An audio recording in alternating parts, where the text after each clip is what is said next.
भूल सकता है कि पहले यूपी में कितनी बिजली कटौती होती थी? याद है ना? कितनी बिजली कटौती होती थी? कौन भूल सकता है? सही कहा प्रधानमंत्री जी ने। पहले यूपी में कितनी बिजली कटौती होती थी, अब तो गली गली बिजली पहुंच गई है। लेकिन प्रधानमंत्री मोदी के इस बात से लखनऊ के कृष्णा नगर के पंडित खेड़ा कॉलोनी के लोग बहुत दुखी हैं। पूछ रहे हैं सरकार से कि हमने कौन सी किसी के खेत का धान काट लिया कि 2 सालों से बिजली के लिए तरस रहे हैं। लेकिन सरकारी महकमों में धूल भागती फाइलों के बीच एसी में बैठे लाट साहबों के कानों पर जू तक नहीं रेंगती। लेकिन किस्मत बदली और दिवाली और छठ को देखते हुए सूबे के मुख्यमंत्री ने तत्काल बिजली लगाने को कहा। अब ऐसा कौन सा अधिकारी होगा कि योगी जी की बात काट दे? बिजली लग गई और पंडित खेड़ा कॉलोनी दिवाली में कोहिनूर बन गया। बच्चे खुशी से नाचने लगे, कसम से। लेकिन उसके बाद जो हुआ उसे कहते हैं जोरों का झटका, हाय जोरों से लगा। बिजली विभाग ने वहां के लोगों के सामने जो शर्तें रखी थी उसे सुनकर वहां रह रहे लोगों के चेहरे पर से बिजली गुल हो गई। दरअसल बिजली विभाग ने उन्हें बताया कि मिनिमम रेंटल मीटर चार्ज 4200 रुपए प्रति महीना देना होगा। इसके अलावा इंस्टॉलेशन चार्ज का अलग अलग फर्रा पकड़ा दिया। किसी का 3 लाख तो किसी को 1.5 लाख। मैं रिटायर्ड सूबेदार मेजर बीबी पाल अभी यहाँ पंडित खेड़ा में 2 साल से घर बना के रह रहा हूँ। उससे पहले लाइट थी नहीं। अभी जो है इन्होंने 2 साल में लाइट दिया नहीं, अभी टेम्परेरी चालू किया है, जो कि केवल 3 महीने के लिए बोला है। उन्होंने स्टाम्प पेपर पे लिखा के ले रहे हैं और उसका बिल इतना ज़्यादा है कि मिनिमम 4200 रुपया पर महीने देना है। अगर उससे ज़्यादा हुआ तो 5000 6000 जो आएगा वो आएगा। अभी भी जो है सभी को, अभी किसी को कनेक्शन लगा नहीं है। इन्होंने बोला है कि दे दूंगा, चालू किया है, मीटर किसी किसी के लगे हैं, बाकी लगा नहीं है। और सर्वे में इतना एस्टीमेट दे रहे हैं कि एक आदमी का एस्टीमेट किसी का 3.5 लाख है, किसी का 1.5 लाख है। तो गरीब आदमी कैसे उसको भर पाएगा पैसा?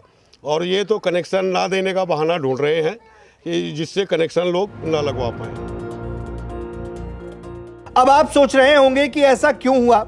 तो भैया हुआ ये कि 2019 के बाद पंडित खेड़ा कॉलोनी में बने सभी मकानों को एलडीए ने अवैध घोषित कर दिया। एलडीए का कहना है कि 2019 के बाद जो मकान बने हैं उसका नक्शा पास नहीं करवाया गया। लेकिन वहां मौजूद लोगों का कहना है कि बिल्डर और एलडीए की छींटाकशी की वजह से अथॉरिटी ने बिजली विभाग को कनेक्शन देने से मना कर दिया था।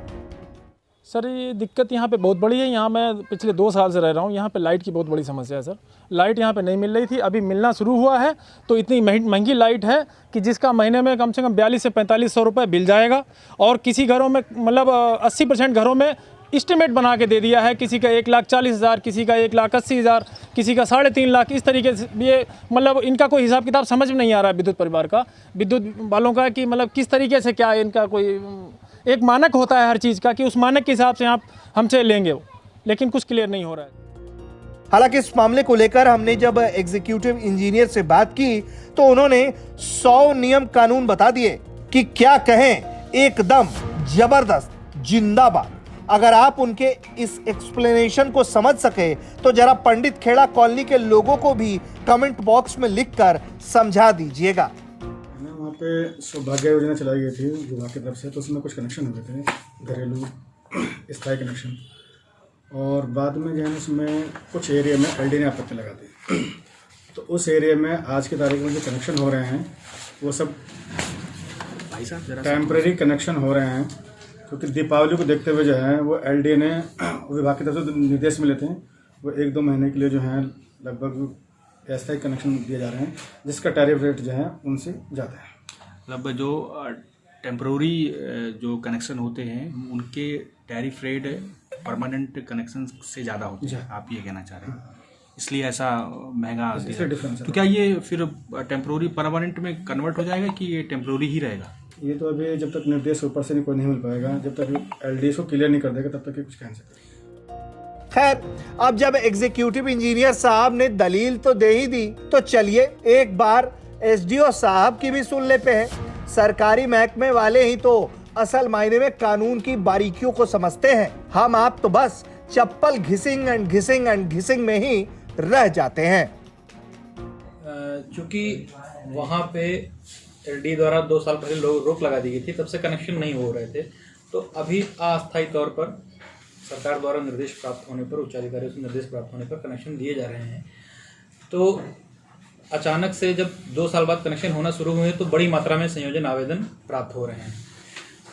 एक उदाहरण के तौर पे बता रहा हूँ कि एक मान लीजिए 25 kV का ट्रांसफार्मर है, तो उसमें 9 कनेक्शन पहले से चल रहे हैं और उस ट्रांसफार्मर पे 20 संयोजन और आवेदन प्राप्त हो गए।